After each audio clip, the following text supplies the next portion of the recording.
Hello, we're back again with another video, and of course, because it's never ending, sorry, that was interesting, we are talking about, drumroll please, you guessed it, Bridgerton. Oh, bollocks. We're going to talk about Bridgerton and why you should read it. This is your sign for 2024 to read the Bridgerton series. And here's why. First of all, the Bridgerton series are just really, for the most part, light-hearted, easy, quick romances. So if you need a book in between other books, it's great for that. Also, it's very easy to get sucked in the series. So if you think about it, you get sucked in the series, you're reading, you can't stop. Boom, you suddenly read 9 books. You're 9 books closer to your goal. I mean, honestly, if that isn't enough already, then continue watching. If you're new here, I'm Alice. We talk about books, we chat, we go on tangents, do waffles, vlogs, lifestyle, literally a bit of everything. I'm just being me, to be honest. So, you know, if you're looking for someone to stick on in the background whilst you're making yourself a meal, cleaning your room, or if you just want a friend to chat to, then I'm your gal. So consider hitting that subscribe button and joining the family. And if you're a returning viewer, welcome back. Thank you so much for your continued support. Now you may notice I'm wearing a dress today. Dressed up for you again. What can I say? It kind of looks like I'm half naked right here. But okay. Whoa, papa. Anyway, let's talk about Bridgerton. That's what we're doing, and we're talking about why you should read it. I feel like this is one of those, I'm probably going to end up quite, this is your sign to read Bridgerton this summer. Now, is Bridgerton typically associated with a summer read? Probably not, but I think it would be a summer worth spent if you read the Bridgerton books. That's my opinion. Obviously, disclaimer, please read the trigger warnings before each book. Each book contains a different trope and a different theme, so make sure it's okay for you. And honestly, I think it's so fine to jump in and out the series. You don't really miss too much because at the end of the day, you know who the main characters are. You know they're going to get there eventually. You just don't know how. And that's what I like about them. There's no, I know it sounds weird, but like surprises in that respect. So there definitely are surprises in the respect of how the plot goes. You don't always see it going that way. But I feel like it's never going to turn around. It's going to be like some dramatic plot twist. And sometimes you just don't want that. Sometimes you want the plot twist. Sometimes you're like, yes, I feel it. Don't you read a suspense or a thriller, or sometimes even just like cozy mysteries, things like that. They definitely have those kind of plot twists in them. But I feel like Bridgerton's one of those nice, easy reading books to go for. And we do get a little bit of spice in there. So, you know, if that's something you're interested in, then this series will be good for you. Now, I'd actually say that the spice increases the more you go through the books. So if you're not too bothered about the first books, I'd skip straight on to the end, you know, might as well. You see who's with who, and I think honestly you could read them in any order, because yeah, there's a little overlap here and there, but like I said, you know the characters are going to end up together. They don't spoil the other people's story in those books. I guess maybe Francesca's, but you would read that from the blurb anyway. But I feel like for the most part we know what happens with Francesca, right?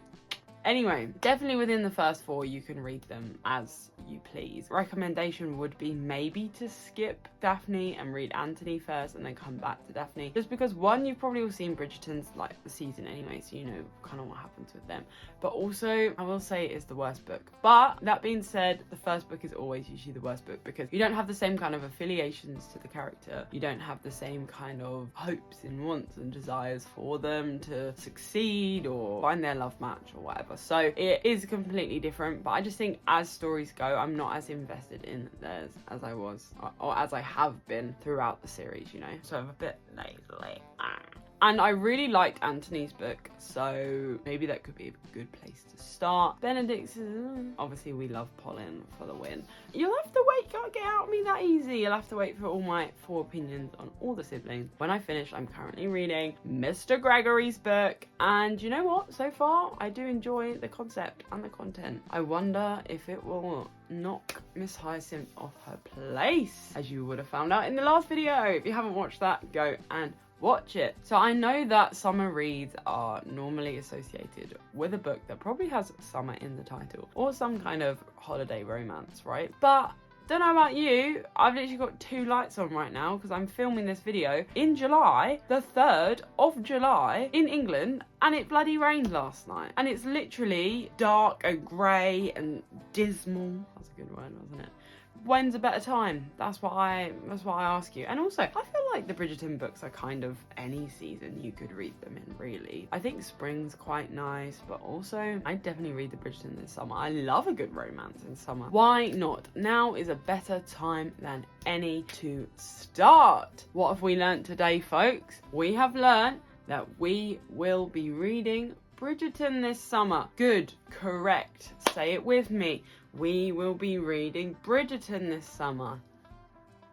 Fantastic. But genuinely, they are just really nice romances in terms of you don't need to get too deep into them. Do you know what I mean? Like, I'm obsessed, I'm attached to them, but I'm not profoundly affected by them, if that makes sense. And I feel like sometimes you just need those kind of reads. I mean, almost guilty pleasure reads in a way, although I'm definitely not guilty that I've read them because I very much enjoy them. I appreciate as well that they wouldn't be everybody's cup of tea. So if you're not really a romance reader or you like other types of romances, completely fine. I do get it. The Regency kind of vibe isn't for everyone, but it's kind of fun because it's like Regency, but it's also kind of scandalous, and I love that. And obviously you have the series, you can watch series as well. They are different, and I do treat them as separate entities. I do love the series a lot, and I love what they're doing with the show. I also love the books a lot. I'm very happy to keep them separate because it means I get double the Bridgerton in my life. Woohoo! Also, one of my best friends loves Doctor Who, and apparently there was a Bridgerton episode on Doctor Who, and Jonathan Groff was in it. I was terrified of Doctor Who as a kid, and I probably still am, to be honest with you. I'm not a very brave person in terms of horror films and scary stuff, which is why I'm trying to be brave and read my first Stephen King this year, although it isn't one of his horror ones, it's more of a thriller one. But anyway, we'll get there one day. He said there's a Bridgerton episode, so I might have to watch it. What do you think? Have you watched it? Do you like Doctor Who? I'm not sure it's gonna be for me, guys, but I want it to be because I want to watch everything Bridgerton, obviously.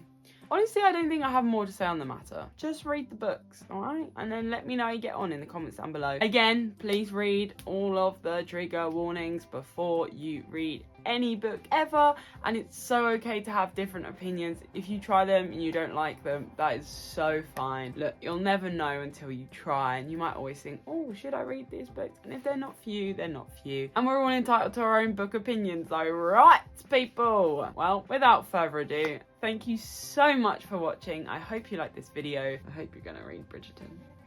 Don't forget to give this video a big thumbs up and smash that like button, and don't forget to subscribe. Have you subscribed? Have you? Thank you very much. And as always, until the next one, I'll see you then. Bye!